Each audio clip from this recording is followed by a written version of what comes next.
Hi everyone, welcome to Career Edge students. So students, today we are going to discuss some Punjab Police related exams questions. English language related students ਆਪਾਂ ਅੱਜ Punjab police ਦਾ ਜਿਹੜੇ ਪੋਸਟਾਂ ਨਿਕਲੀਆਂ important question ਕਰੂੰਗੇ discuss. So let's come to the question students. So direction saying 1 to 4 in the following questions out of the 4 alternatives choose the one which expresses the right meaning of the given word. एक सानू word दिता students सानू पहला तो यदा meaning पता होना चाहिए जो सानू यदा मीनिंग पता होएगा तो वह फिर आप सानू सेम मीनिंग राइट मीनिंग देना इस वर्ड का क्लियर। तो डूबियस फर्स्ट वर्ड है साडा डूबियस डूबियस हुंदा विच इज़ नॉट क्लीयर जिथे सानू सस्पेंस लगता है we can say suspense okay suspense मतलब सस्पेंस जिथे सानू कोई डाउट पैंदा है जिथे सानू लगता है कि कुछ यार गड़बड़ है डाउट है इहदा जिहड़ा राइट मीनिंग बनेगा डिस्प्यूटेबल का झगड़ा होंदा है ये तो हो नहीं सकता डुप्लीकेट का कुछ डुप्लीकेट होंदा है ये भी नहीं हो सकता डेंजरस खतरनाक होंदा है तो doubtful is the right answer इत्थे बनता पाया है। So dubious the right meaning बनेगा students doubtful we can say suspense we can say suspicion we can से।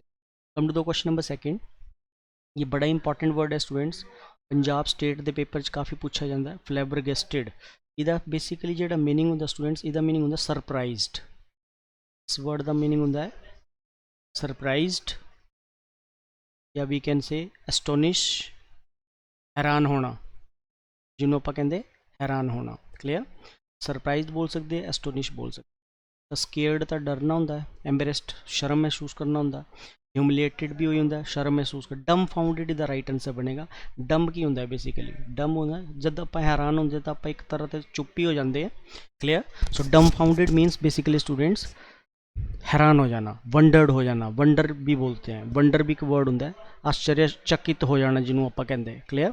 सो come to the question number third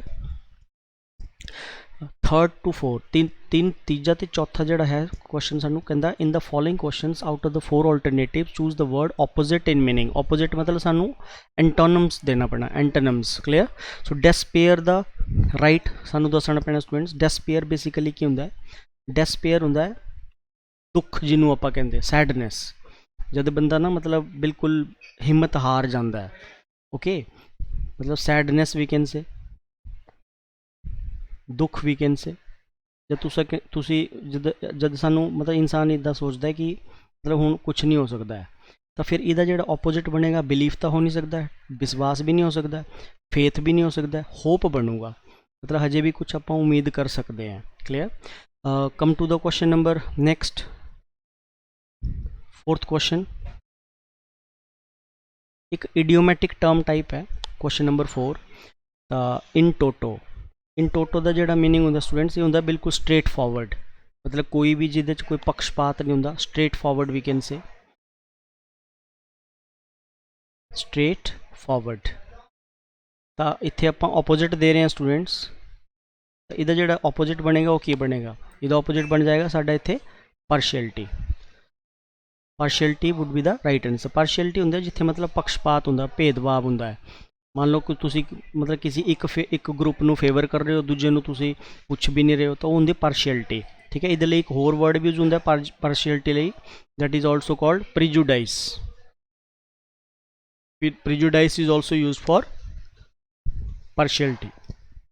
Come to the question number 5 to 7 direction saying in the following questions 4 alternatives are given for the idiom phrase printed in bold choose the alternative which best expresses the meaning of the idiom phrase मुहावरे का meaning देना students. Question number 5 the principal has to carry out the orders issued by the higher authorities clear. So question number 5 बोल रहा है कि जो principal है उसको करना ही था उसको करना पड़ा has to carry out the orders ठीक है मतलब क्या करना पड़ा ऑर्डर्स को ओबे करना पड़ा कम्युनिकेट करना पड़ा या मतलब उसको जो है क्या करना पड़ा फिफ्थ में एग्जीक्यूट करना पड़ा। तो कैरी आउट का जो मीनिंग होंदा स्टूडेंट्स होंदा किसी मतलब जिदा आप कोई प्लान करते हैं तो उन्होंने एग्जीक्यूशन देना उन्होंने उन्होंने इंप्लीमेंट करना बेसिकली। सो इधर जो राइट आंसर बनेगा थर्ड बनेगा क्वेश्चन नंबर 5 का right answer would be third that is execute orders को एग्जीक्यूट करना पड़ा प्रिंसिपल को issued by the higher authority जो हायर अथॉरिटीज़ के द्वारा उनको मिले थे। Come to the question number 6 question number 6 statement saying the young engineer was hauled up ये थे एक मुहावरा है for spilling the beans actually idiom है, not hold up. Spilling the beans ਹੁੰਦਾ students basically about the new project to the competitor. Spilling the beans मतलब सच्चाई उगल देना ਹੁੰਦਾ बेसिकली, जिदा आप कहते कि मतलब चोर ने सच्चाई को उगल दिया। Clear. The continuous interrogation finally made the man's to spill the beans and the disaster was averted. ठीक है, जिदा लगातार मतलब इंट्रोगेशन हुई तो उन्हें सच्चाई को उगलता। तो फिर सिक्स्थ का जो राइट आंसर बनेगा student that would be third, revealing the information in discreetly. या आप एक होर ऑप्शन बना सकते ब्लर्ट, सच्चाई उगलने नूं स्टूडेंट्स ये भी कहते blurt out the truth. Blurt out the truth भी स्टूडेंट्स वही होंगे, that is to spill the beans. Clear. Come to the question number 7। The government claims that Indian industry is progressing by leaps and bounds. By leaps and bounds क्या होता है basically, at a rapid pace. तो 7 का जो right answer बनेगा that would be third, at a rapid pace. दिन दुगनी रात चौगनी जिन्होंने कहते। Okay, come to the question number 8 to 10। In the following questions, out of the 4 alternative, choose the one which can be substituted for the given word sentence। One word substitution आते students Punjab का, जिदा आप Punjab police का paper देंगे वो भी one word substitution पूछे जाते हैं। तो 8वें का की आंसर होएगा, कहता टू बी बायस्ड अगेंस्ट। तो 8वें का जो राइट आंसर बनेगा students to be biased against मतलब किसी के खिलाफ होना पार्शियल वे में। प्रीजुडाइज्ड हूँ मैं तुम्हें पीछे दसिया वर्ड कि प्रीजुडाइज भी वही होंगे। Come to the 9th, motion of head hands etcetera as a mode of expression indicating attitude. मतलब जिदा आप हैड अपने सिर नूं हिलाते हैं, हत्थां नूं जैसचर्स देंगे हैं। ठीक है, as a mode of expression होंगे इंडिकेटिंग एटीट्यूड। तो एटीट्यूड जो इंडिकेट करता है उन्होंने की कहते हैं बेसिकली। तो क्वेश्चन नंबर 9th जो राइट आंसर बनेगा student that would be gesture. It's not green, it's not gestation, it's not grimace. Clear. Come to the question number 10th, bitter and violent attack in words. 10th question का जो right answer बनेगा bitter and violent attack of words. मतलब कुछ ना students इदा के person होंगे जो ना बदिया नहीं बोलते, ये एक होर वर्ड भी यूज होंगे दैट इज एक्रीमोनी। एक्रीमोनी भी ये यूज होंगे।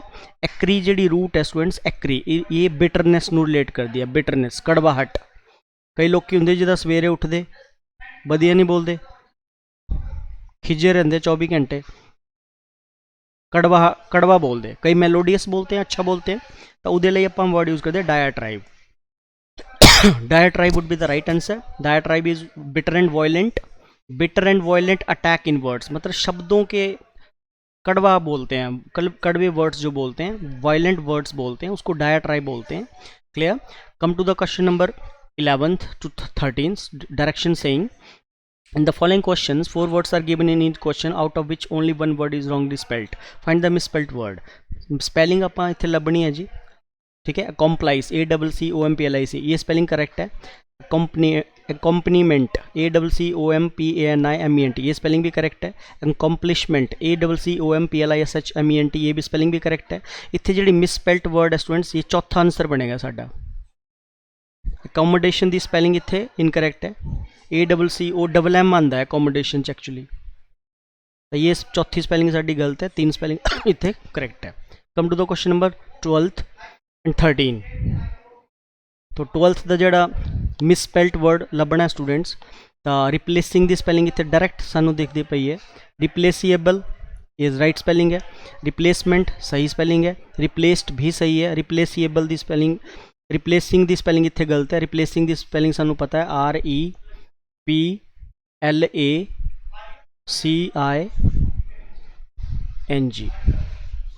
this would be the right spelling। Clear। 13th, come to the question number 13th, relieve, protein, deceit, fright। Fright की स्पेलिंग इतने 14th का स्टूडेंट्स सॉरी 13th क्वेश्चन का जो राइट मिसस्पेल्ट वर्ड है वो है साडा 4th आंसर। क्लियर। इतने 4th बनेगा, बाकी ये जी पहली दूजी तो तीजी स्पेलिंग है करेक्ट है। फ्राइट की स्पेलिंग रॉन्ग है। फ्राइट की स्पेलिंग होंगी है बेसिकली FRIEGHT,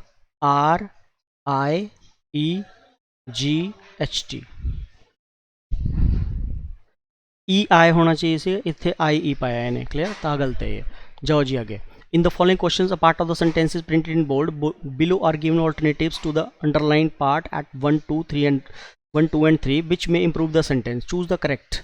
ਮਤਲਬ ਸੈਂਟੈਂਸ ਨੂੰ ਆਪਾਂ ਇੰਪਰੂਵ ਕਰਨਾ, ਇਹਨੂੰ ਕਹਿੰਦੇ ਸਟੂਡੈਂਟ ਸੈਂਟੈਂਸ ਇੰਪਰੂਵਮੈਂਟ। ਜੇ ਤੁਹਾਨੂੰ ਵਾਕਿਆ ਸਹੀ ਲੱਗਦਾ ਹੈ ਤਾਂ ਫਿਰ ਆਂਸਰ ਸਾਡਾ ਚੌਥਾ ਬਣੇਗਾ। ਤਾਂ 14ਵੇਂ ਦਾ ਆਂਸਰ ਕੀ ਬਣੇਗਾ, ਕਹਿੰਦਾ he declined all the allegation against him. He declined, जे ਤੁਹਾਨੂੰ ਲੱਗਦਾ ਕਿ ਇਹ ਡਿਕਲਾइंड ਹੀ ਇੱਥੇ ਸਹੀ ਹੈ ਤਾਂ नो ਇੰਪਰੂਵਮੈਂਟ ਆਂਸਰ ਹੋਏਗਾ। ਜੇ ਤੁਹਾਨੂੰ ਲੱਗਦਾ ਇਹ ਵਰਡ ਗਲਤ ਲੱਗਿਆ ਪਿਆ ਹੋਰ ਸਾਨੂੰ ਇੱਥੇ ਲਾਣਾ ਪੈਣਾ ਤਾਂ ਇਹ फस्ट सैकेंड थर्ड तो आप कर सकते हैं। क्लियर। तो 14वें का जो राइट आंसर होगा he declined all the allegations against him. Declined तो किसी चीज़ का डिगना होंगे थले नूं, जबकि इसका जो राइट आंसर होएगा स्टूडेंट्स 14 का राइट आंसर बनेगा third. He refuted all the allegations against him, मतलब उसने मना किया। ठीक है, ऑफिशियल मैटर है तो रिफ्यूज़ड भी गलत है, ये जनरल कॉन्सैप्ट च लगता है। ठीक है, तो he refuted all the allegations against him, मतलब उसके खिलाफ जोड़े आरोप लगे हैं वो उन्होंने नकारता, उन्हें मना करता वो। Clear. Come to the question number 15, it is time we leave. ये बड़ा इंपॉर्टेंट कॉन्सेप्ट है। ठीक है, 15 का जो राइट आंसर बनेगा, ये टेंस का एक्चुअली कॉन्सेप्ट है स्टूडेंट्स। इट इज़ टाइम, या कदे भी कोई वाक्य इट इज़ हाई टाइम वाला है, it is high time, high time. तो सिंपल पास्ट टेंस इन्हां नाल लगदा है, वर्ब दी हमेशा इहदे नाल सेकंड फॉर्म लगानी पैंदी। लेफ्ट आंसर बनेगा इत्थे, मुहावरे एक्चुअली है।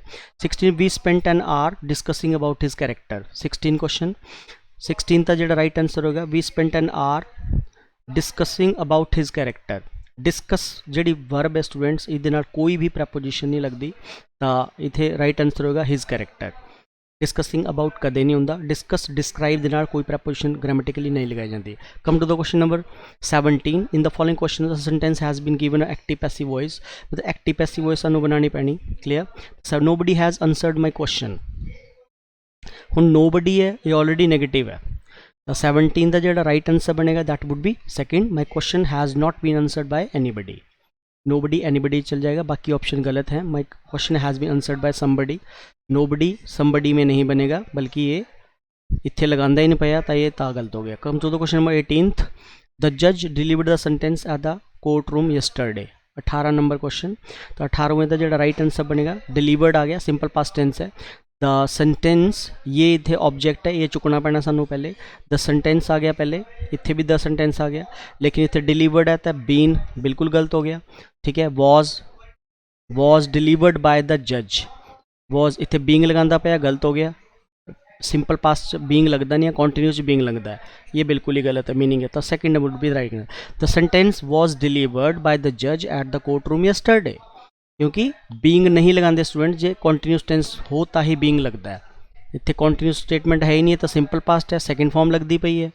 ठीक है, come to the question number 19, shut all the doors and windows in the night. 19 shut verb दी डायरैक्ट वर्ब तो स्टार्ट होंदा पाया, कोई भी सेंटेंस वर्ब तो स्टार्ट हो तो इसका आंसर आप लैट च लेंदे हैं बेसिकली।